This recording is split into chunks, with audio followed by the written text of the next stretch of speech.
복음이란 무엇입니까? 구원의 기쁜 소식을 뜻하지요.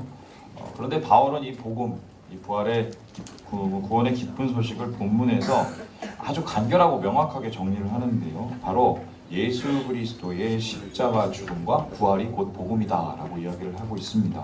우리 함께 2절과 3절을 함께 보도록 하겠습니다. 시작! 내가 받은 것은 먼저 너희에게 전하였노니 이는 성경대로 그리스도께서 우리 죄를 위하여 죽으시고 장사 진행자가 되었다가 성경대로 예수님은 우리 죄를 위하여서 십자가를 지셨습니다. 그리고 못 박혀 죽으셨고요. 성경대로 3일 만에 다시 살아나셨습니다. 그리고 우리는 십자가를 통해서 죄사함을 받고 부활을 통해서 영생을 얻습니다. 그러므로 예수님의 그리스도의 이 십자가와 부활은 동전의 양면이라고 할 수 있지요. 십자가가 있기에 부활이 있고 부활이 있기에 십자가가 존재한다라고 할 수 있겠습니다. 그러면 질문해 볼까요? 십자가와 부활, 이 중에 뭐가 더 중요할까? 뭐 동전의 양면이니 똑같을 것입니다. 중요한 것은 똑같지만 좀 더 강조되는 것은 있기 마련인데요. 초대교인들에게 있어서 복음이란 말을 들으면 제일 먼저 생각하는 것이 십자가가 아니라 사실은 부활이었어요. 그래서 이 부활은 바로 이 복음의 능력을 뜻하는데, 부활을 경험한 이들에게 변화가 나타나기 때문에 곧 복음이 부활이요, 부활이 복음이라고 할 수 있겠습니다. 이 겁쟁이 제자들은 부활하신 예수님을 만나서 담대한 전도자로 변했고요. 예수님의 동생 야고보는 주님의 부활을 경험하고서는 불신자에서 믿음의 사도로 변하였습니다. 그뿐이 아니죠. 예수님 핍박하여서 예수쟁이들 잡아 죽이던 바울은 다메섹 도상에서 부활하신 예수님을 만나서 이방인을 전도하는 사도가 되었습니다. 이처럼 부활은 복음이 되게 하는 능력입니다. 본문의 배경이 된 그리스도 교회 역시 바울이 2차 선교여행 때 이 부활의 복음에서 세워진 교회지요. 그래서요, 이 교회는 바로 부활의 열매이자 부활의 성과라고 할 수 있겠습니다. 그런데 이렇게 부활 복음으로 세워진 고린도 교회에 이상한 일이 벌어졌습니다. 어떤 일인가? 고린도 교인들 중에 부활을 믿지 않는 사람들이 나타나기 시작한 것입니다. 함께 12절 말씀을 읽어보겠습니다. 시작! 그리스도께서 죽은 자 가운데서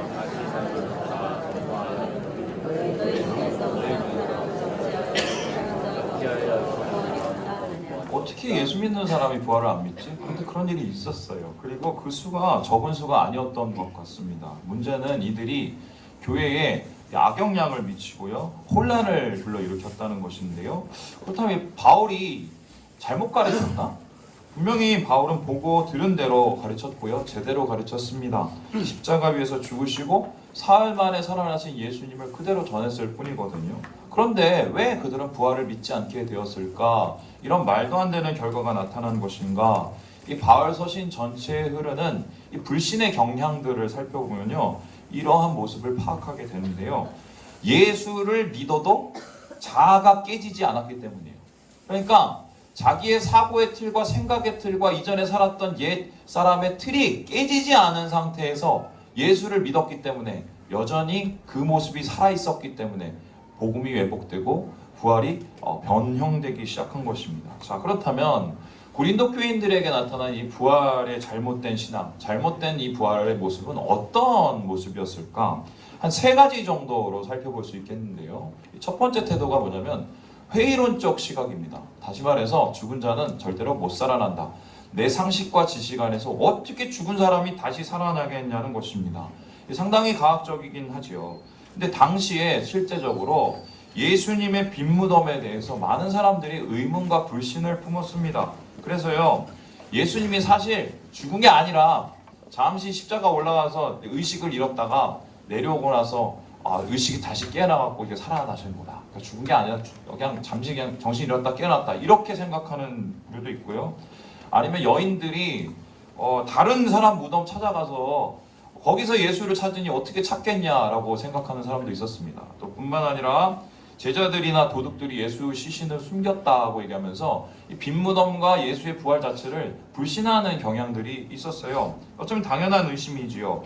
사람이 죽었다가 다시 살아나는 것은 일반적인 일이 아니기 때문입니다. 과학적인 일도 아니기 때문입니다. 그래서 교인들 중에는 적지 않은 무리들이 예수님의 부활을 꾸며낸 이야기로 받아들이기도 하고요. 아니면 상징적으로 이 부활을 해석했어요. 어떻게 해석을 했냐? 진짜 부활한 게 아니라 우리의 마음에 살아있는 거야.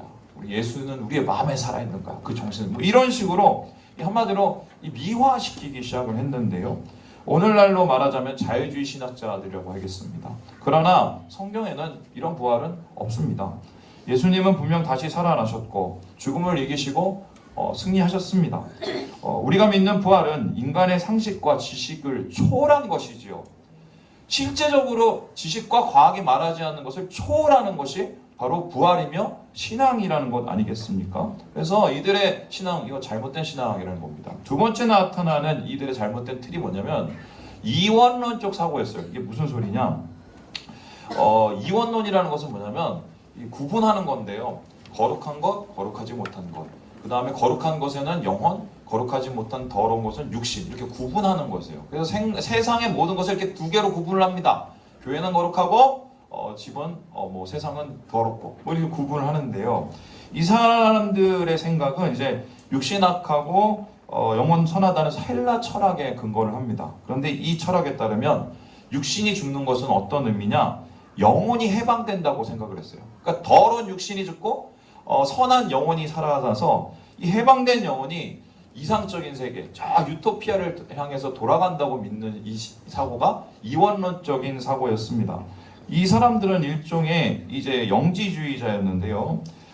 영과 육의 부활, 이 몸의 부활을 믿지 않고 반쪽짜리 부활, 그냥 영의 부활만 믿었어요. 이들의 폐해는 심각해서 복음을 변질시키고 많은 교인들을 현혹시키는 이 초대교회의 큰 위협이 되었습니다. 뿐만 아니라 이들이 깨트리지 못한 틀, 이들이 그래서 자기의 자아를 깨트리지 못하고 변형시킨 복음은 뭐였냐면 일종의 승리주의적 태도였어요. 승리주의라는 것은 뭐냐? 한마디로 예수님이 승리하셨기 때문에 이 세상 모두 잘 되고 승리를 누리고 우리가 이 세상 속에서 이제 영광 가운데 살아야 된다는 소리예요. 언뜻 들으면 맞는 말 같은데 아니었습니다. 왜냐하면 승리주의자들은 부활이 이미 지나갔다고 주장을 했어요. 그래서 예수님의 부활에서 끝났기 때문에 그 이후에 부활은 없고 이미 이긴 이 세상 속에서 우리는 예수의 부활을 믿고 승리하는 자로 잘 살면 된다. 이렇게 믿었는데요. 일종의 이게 뭐냐면 번영주의 신학이라고 할 수 있겠습니다. 그래서 예수 믿고 축복받고 이 세상에서 누리면서 승리하면서 성공하면서 잘 살아보세. 이게 이 사람들의 목표였어요. 그래서 이들은 예수의 재림 때 이루어질 죽은 자의 부활을 믿지도 않았고요. 다만 오늘 이 세상만 중요했습니다. 그래서 오늘 여기서 성공하는 데 목을 메고 오늘 여기서 복 받는 데 목을 메고 영광적으로 성령 체험하고 은사 체험하는 데 목을 맨 자들이 바로 이러한 승리주의자들이었어요. 이 신앙은 지극히 현세적이었죠. 디모데 후서에 보면은 이 후메네오와 빌레도가 이 사람들의 대표적인 사람이라고 하는데 부활의 소망을 부인하고 다른 교인들의 믿음을 무너뜨리는 이런 일들을 일삼았습니다. 자, 이러한 모습들 어떻게 예수를 믿는데 부활을 안 믿는가? 이런 모습이 경량히 나타났고요. 바울은 이러한 자들로부터 교회를 지키기 위해서 본문을 써내려 가기 시작했습니다. 그리고 부활을 믿지 않는 잘못된 신앙이 어떤 결과를 빚어내는지를 고발하기 시작하는데요.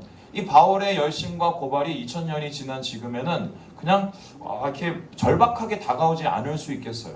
그래서 우리는 예수 부활 믿는데 우리는 확실히 그거를 믿고 있는데 나랑 별로 상관없는 얘기 아닌가 이렇게 생각할 수 있는데요. 이에 대해서요, 우리 숭실대에 제가 좋아하는 교수님인데 권영경 교수님은 전혀 다른 관점으로 이걸 바라보기 시작합니다. 우리 함께 같이 한번 읽어보도록 하지요. 시작! 십자가는 항상 일이 있지만 부활은 부활을 찾아주면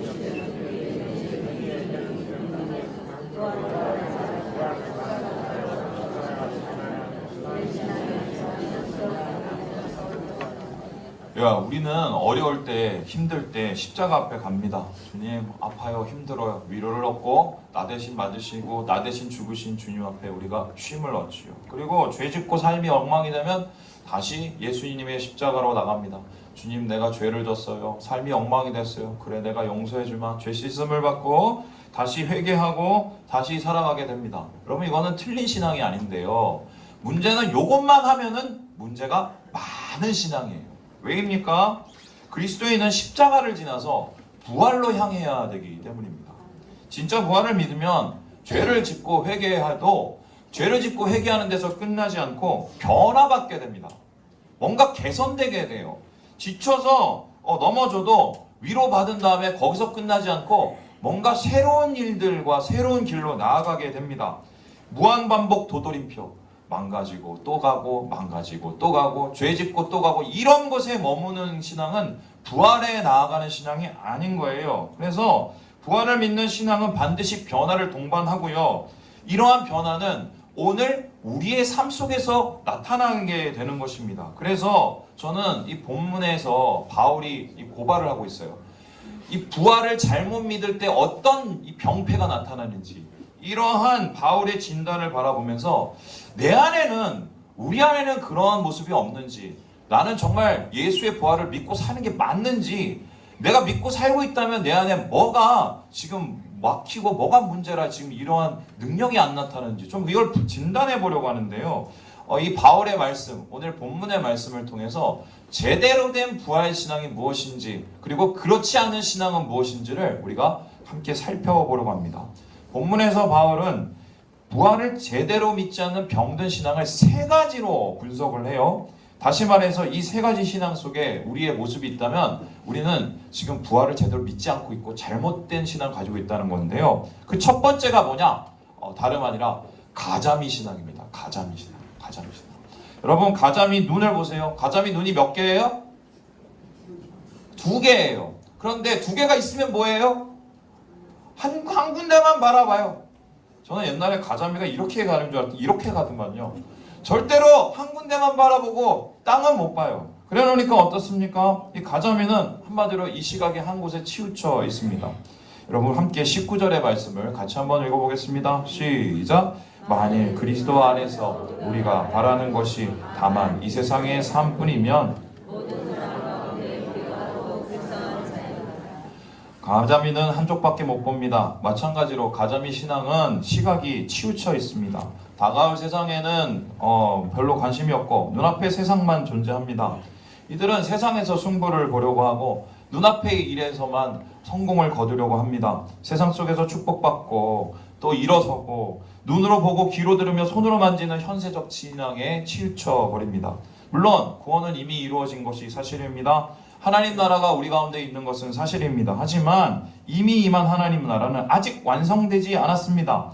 완성 중이라고 하는 것이 옳겠습니다. 그래서 이 세상에서 그리스도인들은 완성된 곧 임할 하나님의 나라를 바라보면서 살아가는 천국의 나그네라고 할 수 있겠습니다. 다가올 하나님 나라 저 천국 바라보면서 이 세상을 이겨나는 것이 바로 부활 신앙입니다. 그런데 이 땅이 전부인 양 신앙하는 사람들, 천국의 소망도 없고 다가올 회복의 날에 대한 희망도 없는 사람들, 내 앞에 있는 이 세상에서 뭔가 가지지 못해서 안달하고 내 앞에 있는 사람에게 내가 무너져서 그것 때문에 아무것도 못하고 힘들어하는 이런 신앙은 이거는 가자미 신앙이에요. 가자미 신앙. 바울은 이들의 신앙을 모든 사람 가운데서 가장 불쌍한 자라고 말했습니다. 세상의 끝에 다가올 하나님의 나라는 지금의 세상과 비교할 수 없을 만큼 영광스러우며 영원한데 그거는 안 보고 자꾸 땅만 보는 이 신앙을 벗어나라고 하고 있어요. 그래서 가자미 신앙은 지극히 작은 세상 때문에 정말 지극히 큰 천국과 하나님 나라를 놓쳐버립니다. 그만큼 현실에 사로잡혀 있고 그래서 이들의 잘못된 신앙을 고발하면서 바울이 이렇게 권면을 합니다. 우리 함께 50절을 읽어보겠습니다. 시작! 형제들아 내가 이것들을 말하노니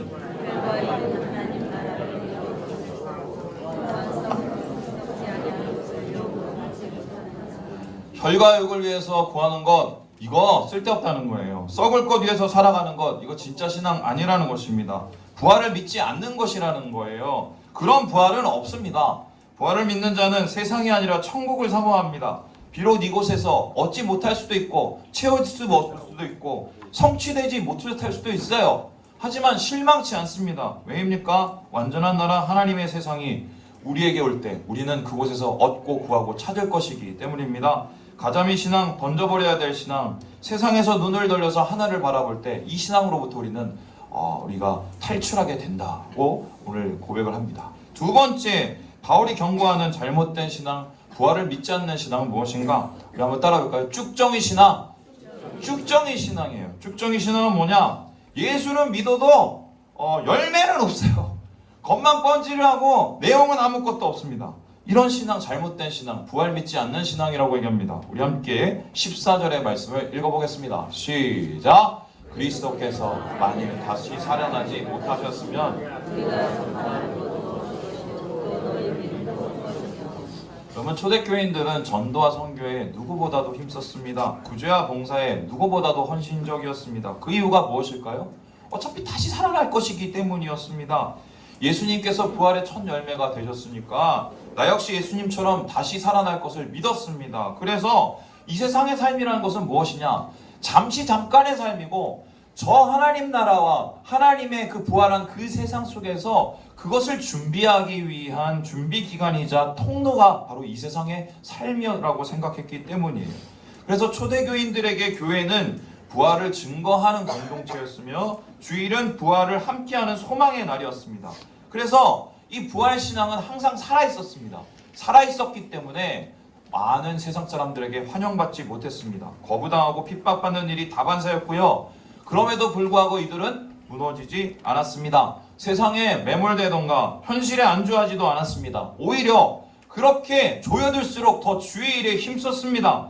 열매 맺는 삶 살려고 몸부림을 쳤습니다. 왜인가요? 다시 살아날 것을 믿었기 때문입니다. 그때는 분명히 그랬어요. 그분들은 그렇게 분명히 주의 일을 힘쓰시며 살았어요. 부활할 것이니까. 그런데 그러한 신앙 시간 지나면서 잊혀져 갔고요. 중심보다는 형식이, 열매보다는 껍데기가 더 커지는 이 세상이 되어버렸습니다. 이런 신앙은 열매 맺지 못합니다. 쭉정이이기 때문입니다. 비가 오고 물이 차기 시작하면 순식간에 다 무너집니다. 모래 위에 지은 집은 결코 오래 설 수 없습니다. 그래서 이러한 쭉적인 신앙을 향하여서 바울이 이렇게 얘기를 하는데요. 58절 말씀을 읽어보겠습니다. 시작! 그러므로 내 사랑하는 형제들아 견실하며 흔들리지 말고 항상 주의 일에 더욱 힘쓰는 자들이 되라. 진짜 신앙은 겉만 번지르르 하고 속이 텅 비어있지 않습니다. 현실에 주저앉아 명맥만 유지하지도 않습니다. 진짜 신앙은 어떤 상황 속에서도 하나님 나라와 그 뜻을 위해 열심을 다합니다. 그리고 반드시 열매를 맺어요. 그 열매라는 것은 주변에 나타나는 사람들과 상황이 아닐 수 있어요. 내 안에 있는 하나님의 충성의 열매일 수 있습니다. 그래서 이러한 신앙, 열매 맺는 신앙은 부활을 믿는 신앙이고 다시 살아날 것을 믿는 신앙입니다. 말로만 신앙, 입으로만 신앙, 행함이 없는 신앙은 죽은 신앙, 쭉정이 신앙이에요. 쭉정이 신앙은 불에 태워질 신앙입니다. 열매가 없는 쭉정이가 어떻게 알곡을 대신할 수 있겠습니까? 우리의 신앙에 열매가 없다면 심각하게 고민해 봐야 돼요. 내가 쭉정이는 아니지. 내가 마음에 쭉정이가 조금이라도 있다면 불태워버려야 돼요. 그리고 주님 앞에서 다시 일어서서 주님 나라를 바라보면서 주의 일에 힘써야겠다. 이게 바로 쭉정이 신앙의 폐해이며 극복 방법이에요. 마지막으로 바울이 경고하는 부활을 믿지 않은 잘못된 신앙은 무엇입니까? 우리 함께 따라해볼까요? 하루살이 신앙! 하루살이 신앙이에요. 여러분, 하루살이가 뭡니까? 하루만 날아다니다 죽는 이 날파리들이죠. 그런데 이 하루살이 신앙은 내일이 있어요? 없어요? 없어요. 그럼 뭐만 있어요? 오늘만 있어요. 오늘만 있는 그 신앙을 이야기합니다. 우리 함께 32절의 말씀을 읽어보겠습니다. 시작! 내가 사람의 방법으로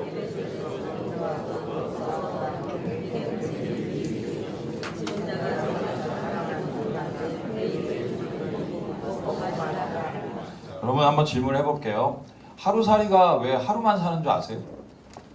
제가 어제 요셉이한테 질문하니까 요셉이가 웬간하면 다 대답을 하거든요. 얘가 무슨 와인이 막 이런 거 받고 되게 저보다 훨씬 똑똑해요. 그래서 제가 물어봤어요. 요셉아, 너는 제일 존경하는 사람이 누구냐? 이렇게 물어봤어요. 저는 아빠요 이렇게 기대했는데 그게 아니래요. 아인슈타인이래요. 제가 아인슈타인하고 싸우는 아빠가 됐습니다. 몰라요. 아, 나 이거 모르는구나. 모르시는 분 많겠다. 하루살이가 하루밖에 못 사는 이유가요. 입이 없어서 그래요. 그래요. 진짜 제가 찾아봤는데 하루살이는 사실은요 하루만 사는 게 아니라 몇 년을 삽니다. 그런데 유충으로 그냥 벌레로 살아요. 벌레로 한 몇 년 살다가 일단 성충이 되는데요. 이 성충이 되면은요 입이 퇴화해 버려요. 막혀 버려요. 그리고 나서 먹지를 못해요. 그러니까 24시간 동안 어떻게 날라만 다니고 번식만 하다 끝나요. 그래서 하루살이인 거예요. 근데 예수를 삶는다고 하면서도 하루살이 같이 신앙생활 하시는 분이 있어요, 없어요? 있어요. 소비만 있고 생산은 없습니다. 예. 소비만 있고 생산은 없어요. 그래서 세상 사람들과 별반 다를 바 없는 방식으로 먹고 마시며 살다가 주일에 교회 오고 다시 돌아가고 또 세상으로 나아갑니다.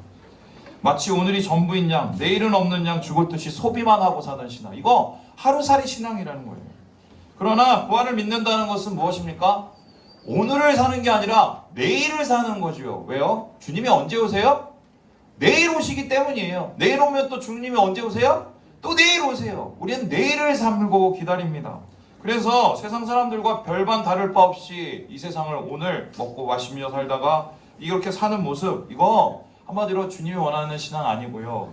오늘의 삶은 주님이 다시 오시는 내일을 위한 준비이며 투자인 것이죠. 그래서요, 31절에 보면 바울이 아이고 나는 날마다 죽노라 라고 고백하는데 이 고백이 내가 성질이 죽는다 이 소리가 아니에요. 내가 날마다 죽음의 위협 앞에 처해있다. 이 복음을 전하면서 이 소리인데 이 사람이 핍박과 박해 속에서도 사명을 내려놓지 않은 이유가 뭡니까? 다시 살아날 것을 믿기 때문이지요. 오늘만 살 것이 아닌 것을 알기 때문입니다. 그리고 예수님 다시 오는 날 우리가 승리할 것을 그는 믿었기 때문에 날마다 죽어도 날마다 다시 살아나는 것입니다. 그래서 이러한 하루살이 신앙을 사는 자들에게 지금 바울은 자신의 경험을 빌어서 이렇게 권면합니다. 52절 말씀을 읽어보겠습니다. 시작! 나팔 소리가 남의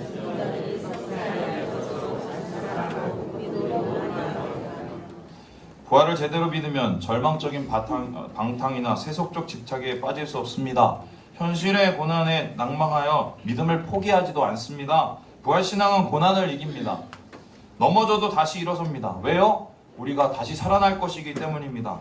주님이 오시는 날 우리가 승리할 것이기 때문입니다. 그날 우리는 영광스러운 몸, 썩지 않을 몸, 다시 살아날 몸으로 변화되게 됩니다. 그리고 주님과 함께 왕노릇을 하게 된다. 그래서 우리는 내일을 소망하면서 오늘을 살아가는 것이 바로 이 진짜 신앙인 것입니다. 여러분, 제가 여러분에게 영상 하나 보여드리려고 하는데요. 부활절 준비하다가 제가 이 TV를 통해서 본 한 선교사님의 이야기가 있는데 이게 오늘 여러분에 꼭 전하고 싶은 이야기하고 제가 맞아들어서 좀 나누려고 하는데 좀 일단 보시고 얘기를 하시죠. 네. 의사 박누가가 평생을 바쳐 사랑한 땅 필리핀. 이곳 필리핀 선교병원은 현지인들에겐 모든 진료가 공짜다. 돈이 없어 아파도 참는 빈민들이 차고 넘치는 이곳. 월급을 넘어서는 치료비를 감당할 수 있는 사람들은 많지 않다. 누가는 집이 없다. 병원에서 숙식을 해결하며 24시간 환자를 기다린다. 이곳은 성전이자 문 닫지 않는 응급실이고 그의 집인 셈이다. 멈춰있던 진료버스에 오랜만에 시동을 걸었다. 오늘은 봉사자들도 여럿 모여주었다.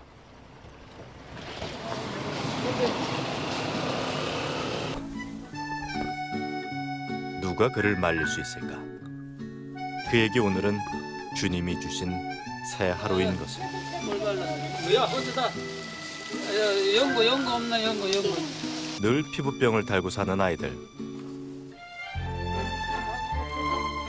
처음 필리핀을 찾았던 30년 전에도 지금도 가난은 여전히 끈질기다.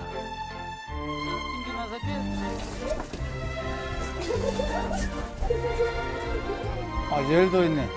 얼서 오버 싶어. 날리까 그 메디시야. 오버돼 날라. 한 걸음 내디딜 힘만 있어도 이들을 찾는 누가지만 그도 알고 있다. 필리핀에 오고 30번째 맞는 봄. 이제 그에게 남은 시간이 별로 없다. 누가가 쓰러졌다. 이틀 뒤면 14차 항암 치료를 위해 한국행 비행기를 타야 한다. 한 달에 한 번씩 한국과 필리핀을 오가며 선교를 이어온 누가. 그거 맞나? 그거 맞아.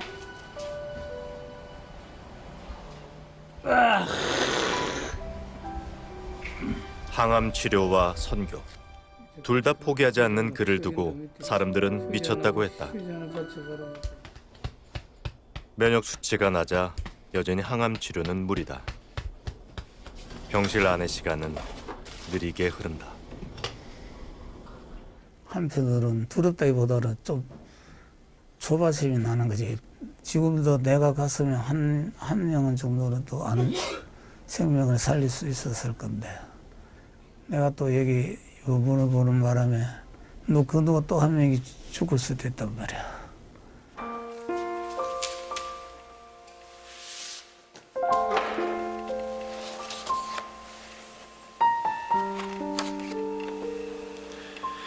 난 죽어가고 있다. 두 번째 암. 당장 오늘 밤 숨을 거둬도 이상하지 않은 일이다. 그러나 내가 정말 두려운 건 죽음이 아니다. 난 기도한다. 마지막 순간을 병실에서 무력하게 맞지 않기를. 마지막 하루까지 그곳에서 쓰임 받을 수 있기를. 이것이 나의 욕심이 아니라면 주께서 이 기도를 들으시기를. 누가가 사라지더라도 이들이 하나만은 기억하길 바란다. 그를 보내신 걸 보면 하나님이 이 땅을 사랑하신 게 맞다고. 주께서 우리를 사랑하신다고 말이다. 주님의 높고 위대하신 내 영혼이 찬양하네.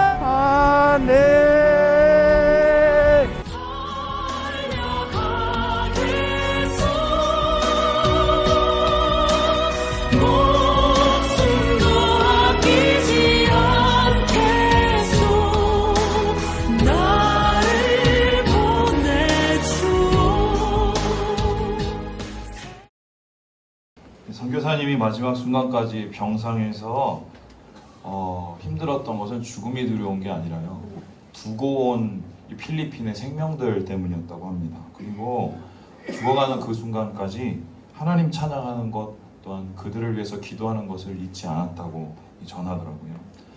지금 여러분이 들으신 이 찬양, 주님의 높고 위대하심을 내 영혼이 찬양, 그 땅에서 부르는 마지막 찬양, 하나님이 기억하시는 찬양, 죽어도 살고 살아서 주님을 뵙는 그 부활의 찬양. 오늘 그 찬양을 우리는 이분의 입술을 통해서 다시 한번 고백받게 되는 것입니다. 여러분, 그렇습니다. 진짜 부활을 믿으면 매몰되어서 안주하면서 살지 않아요. 두려움에 혹은 아무것도 아닌 작은 일에 마음을 뺏기면서 살지 않아요. 천국을 구합니다. 생명을 구합니다. 하나님의 나라를 구합니다. 주님 안에서 이러한 믿음을 우리가 함께 누리면서 한 알이 썩어 생명을 거두는 이 부활의 신비를 경험하면서 우리 모든 형제 자매들 이 부활절을 의미 있게 보내시는 모든 성도들 되시길 주님의 이름으로 축원합니다. 기도하겠습니다.